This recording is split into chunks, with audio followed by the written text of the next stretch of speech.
Алматыдағы түнгі клубтардың бірінде тағы атыс. Мақатаев көшесінің бойындағы Диско 80 клубының ішінде екі топ ерегісіп қалған. Сыртқа шығып төбелесіпті. Бірақ бір топ өкілдеріне құр жұдырық сілтеу қызық болмаса керек. Жігіттердің бірі қалтасынан тапанша шығарып, қарсыластарына оқ жаудыртыпты. Бір жігітке 2 мәрте оқ тигенін көрген соң көліктеріне мініп тайып тұрған.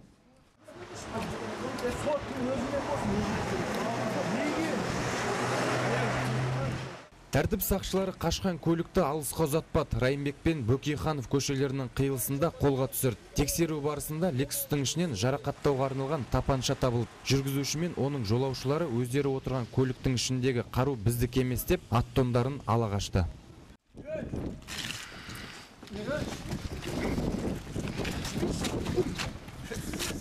Жұдырықтасқан екі топтың мүшелері де ішімдікке сылқия тойып алған екен. Жараланған жігіттің достары тәртіп сақшыларымен ерегісіп, қоқан-лоқы көрсетуге кірісті.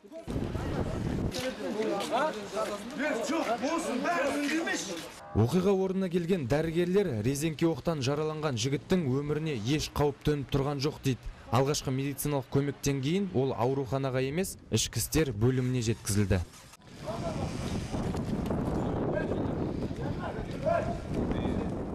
Қазір оқиғаның мән-жайын тәртіп сақшылары анықтау үстінде. Тапанша тәркіленіп, қолға түскендер түсінік беруде.